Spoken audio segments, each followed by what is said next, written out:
Yon, good morning, man. Ay, ganda ng panahon dito. So, dito na lang ako umabot sa isang rest area dito sa Battle Creek, Michigan. Wala, hindi inaabot ng oras ko yung customer, no? Hindi na umabot yung oras ko. Naubos dahil sa snow na yan. So, iniikutan ko lang tang ating truck. Mabilis lang na inspection bago tayo aalis. Wala naman akong nakitang diferensya. So, nag-post trip na rin ako kagabi. Wala naman akong nakitang problema. Tsaka wala rin problema ngayong araw na to. Ngayong umaga na to. Pero, maganda sa naging ulan, no? Luminis ang ating truck. Nahugasan ng hindi oras. Berdeng-berde na dito sa Michigan, men. Wow. Ang rest area na to ay ang Battle Creek, Michigan. And dito na ako nagpalipas ng gabi dahil wala. Isang oras kalahati na lang yung natira sa driving hours ko. And ang customer ay ano pa, 2 oras. 2 oras kalahati siguro. 160 miles. Mga 250 kilometers siguro. So, wala eh. Hindi na kinaya. Kaya late ako ngayon sa delivery. Ang appointment ay 8 o'clock. Kaya yun. Darating ako doon mga 10:30 ng umaga. So, late ako ng 2.5 hours. But it's okay. In-inform ko na yung aming extended services. Tapos, sinabi ko nga sa kanila yung dahilan kung bakit ako malilate. So, pati sila nagulat. Talaga, nag-snow pa dyan. Sabi ko, kaya yung kahapon, 50 miles na tinakbo ko, mga lang yun, 80 kilometers, mula sa customer namin dyan sa Scarborough. Inabot ako lang 3 hours para lang makapag-drive ng 50 miles dyan sa may 401. Dahil nga sobrang traffic, dahil sa snow, no? Kaya ako na late. Pero kaya ako malilate. Pero ayos lang. It happens, no? Sabi nga nila, it's better to be late than not to arrive at all. So,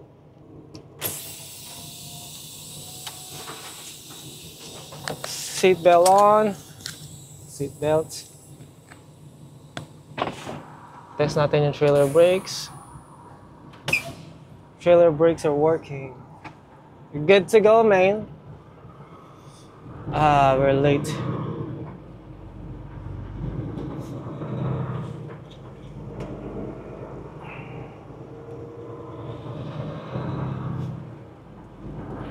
Matagal akong hindi na late sa sa delivery. Ngayon lang ulit.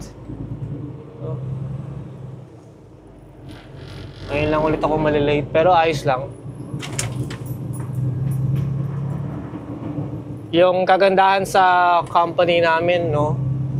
Kapag ka nalilate o may aberya ka sa kalsada, hindi ka makarating sa oras ng appointment mo, hindi ka nila i-charge ng late fees.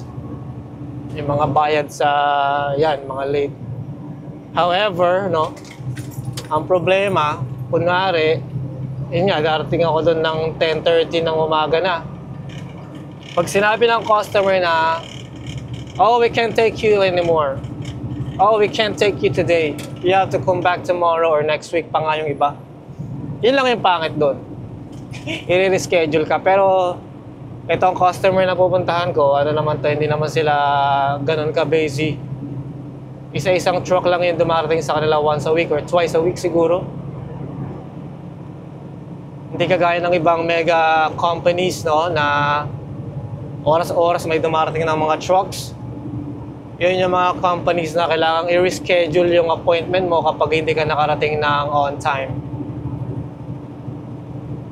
So, ewan ko sa dry van, reefer, flatbed, o sa mga iba-iba pang mga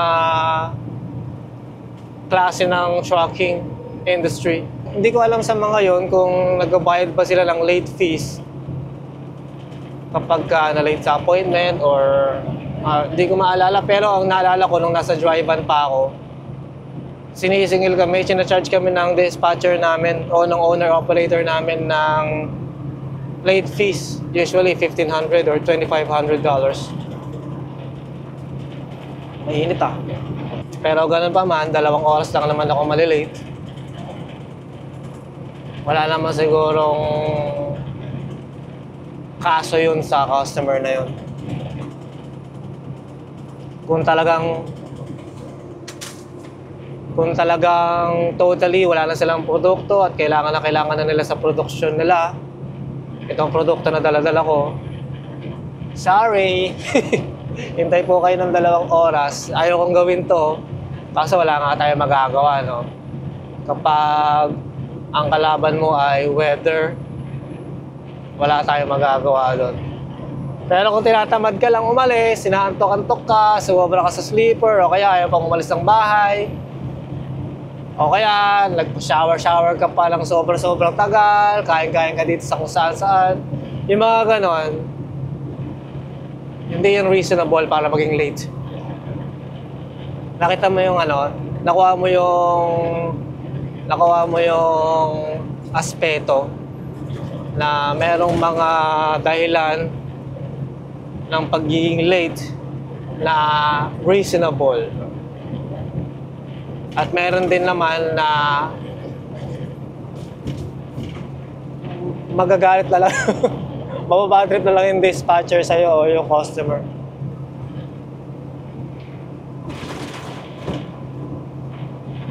So, kahit gaano ka kagaling mag-manage ng oras mo, magplano ng mga ruta mo kung saan ka dadaan para umabot ka on time, talagang hindi mo kapag weather yung pinag-uusapan, kahit anong gawin mong shortcut or kahit anong gawin mong preparasyon dyan, wala kang magagawa, men. Maiintindihan naman nila yun kung bakit ako malilate. Kung sino man yung magagalit, yun yung mga hindi alam kung ano yung buhay ng isang trucker sa kalsada, no? So, ito na nga tayo, no? 94 westbound. Malapit na ako sa Indiana. Pagkatapos ng Indiana, no? Nandito ako ngayon sa Michigan. So, pagkatapos ng Michigan ay Indiana na. Pagkatapos ng Indiana ay Illinois. So, malapit na tayo. Ayos naman yung tulog natin kagabi. Hindi ganun kainit, hindi ganun kalamig, men. Talagang swabe. Siguro ang temperature nung natulog ako mga 5-6 degrees Celsius, no? Alright. So, huminto ako dito sa Love's Truck Stop dahil bumili ako ng kape, men. Hindi pa rin ako nakabili ng kape sa Walmart, no? So, 1 oras ako nag-drive mahigit nang walang kape-kape, men. Pero ngayon, ayos na. Sarap.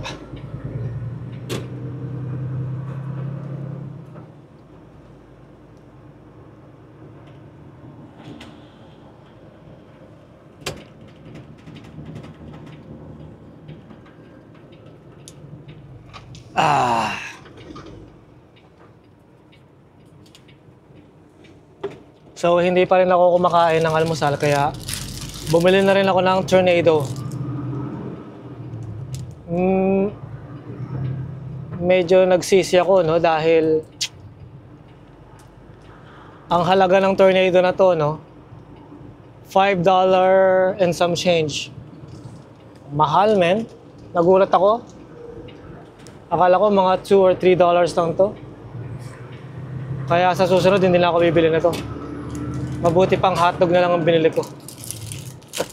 Alam mo, ano lang to eh. Parang, ay siya, natapon yung kape. Buti. Kalimutan ko, may slush pala tayo. Excuse me po.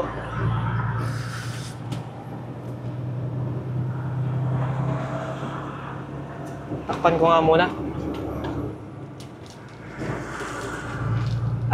Yan, ayos na.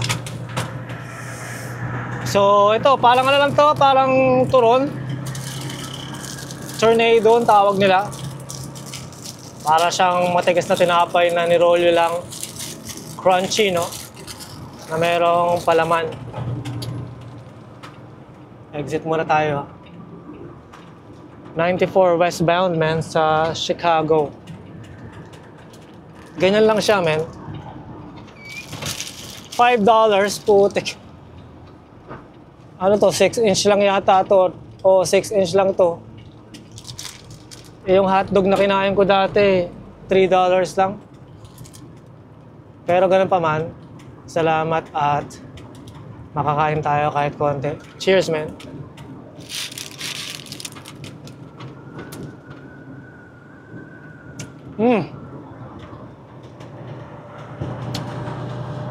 Sarap. Kaya pala ang mahal. May ganon.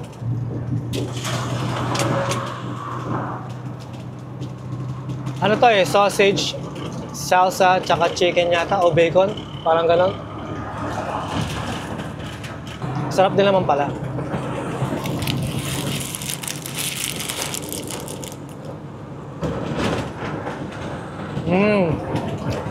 May cheese, may bacon, saka salsa. Sarap din.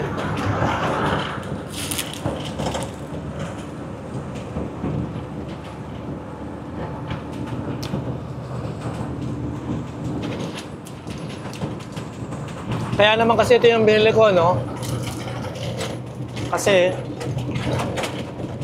yung hotdog ang hirap kainin kapag ka nag-drive.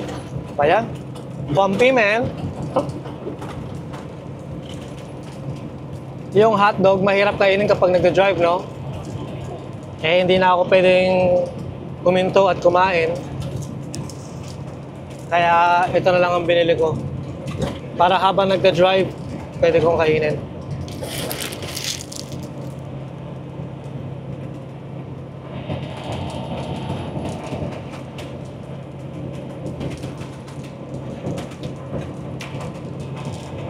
Ganun pa man, pagdating ko dun sa customer, no, habang nag-offload ako ng produkto natin, kakain tayo ng kanin dun.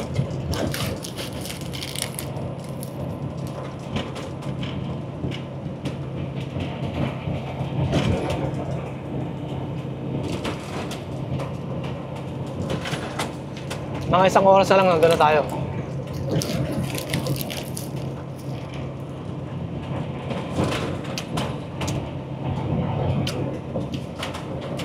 Ikaw ba, kapag ka nag-drive ka, kotse o truck o naman, kumakain ka rin ba, kagaya ko? Lalo na kapag on the way ka sa trabaho, no? Siyempre, minsan, nagmamadali ka na. Pagising mo sa umaga, maghilamos ka lang, toothbrush, maganda ka na ng gamit, magbihis ka. Yung pagkain mo, yung pagkape mo, habang nag-drive na lang, di ba? Ganun ba yung style mo? Ako dati ganun ang style ko nung nandun pa ako sa 9 to 5 na trabaho.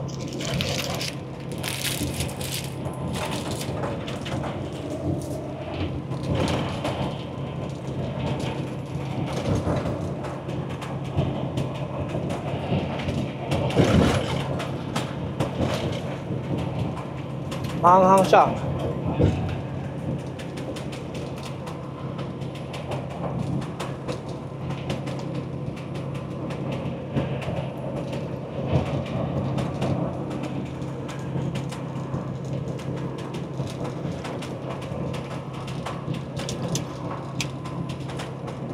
Parang yun ang yun ang style dito sa Canada. Ewan ko, sa Amerika rin siguro. Makikita mo yung mga driver kumakain.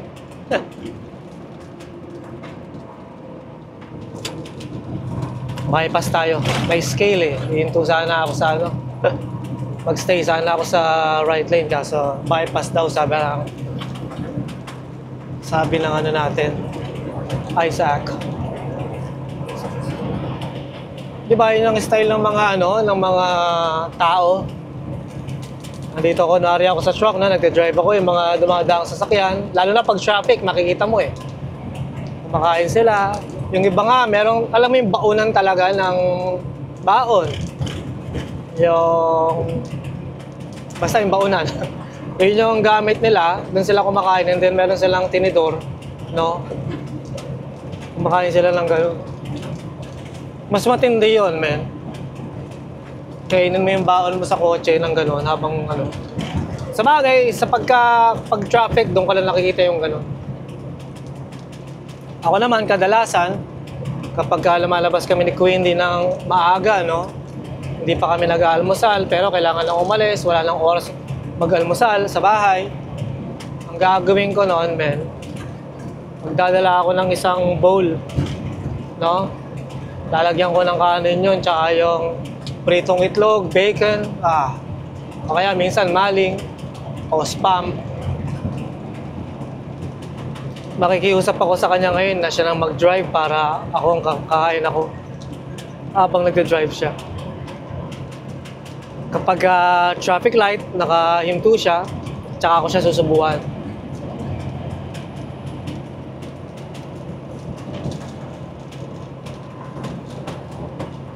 Yan, ang ingay ng upuan natin Pwede na natin buksan yung kape natin kasi nakaarangkada na tayo. Wala nang slush. Cheers, man.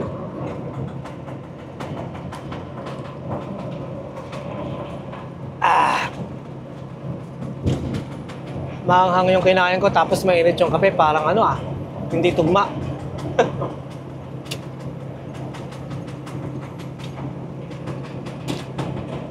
Pero ayos lang.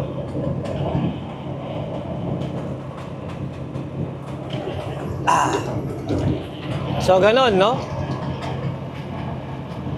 Kumakain on the go. Yan ang isang katibayan na ang oras dito sa North America, walang sinasayang. Every second counts. Lalo na kapag papasok ka na ng trabaho, no? Siyempre, kapag na-late ka dyan, kahit 1 minute lang, meron ka na kagad kaltas sa sweldo. Kaya hindi pwedeng malate. Kapag pauwi ka naman, every second counts pa rin dahil as much as possible, makauwi ka kagad para magawa mo yung mga gawain bahay, makapagluto, makakain, oras sa pamilya, no? Nood kayong TV. And pag dumating na yung bedtime, kailangan mo nang matulog dahil gagawin mo na naman kinabukasan yung ginawa mo ngayong araw na to. Ginawa mo ng araw na yun. Parang ganun. Kaya dito sa North America, kahit sa ibang lugar din, sa Hong Kong yata ganun, yung sabi ni Hello Love Goodbye. Walang sinasayang na oras. Walang sinasayang na panahon. Sa Europe, ganun din sigurado. So, kinuha ko na itong dalawang hose. No? At nakakonekta na ako dito.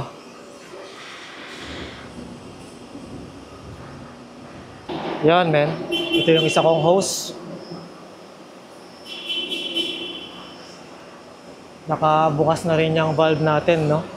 So, dito namin sinasalin yung produkto. Pagka napuno yan, dito naman. Pag napuno yan, ito kalahati na lang ang laman nito eh. Kalahati pa ang laman nito, kaya pag napuno yan, dito naman. Masayos na.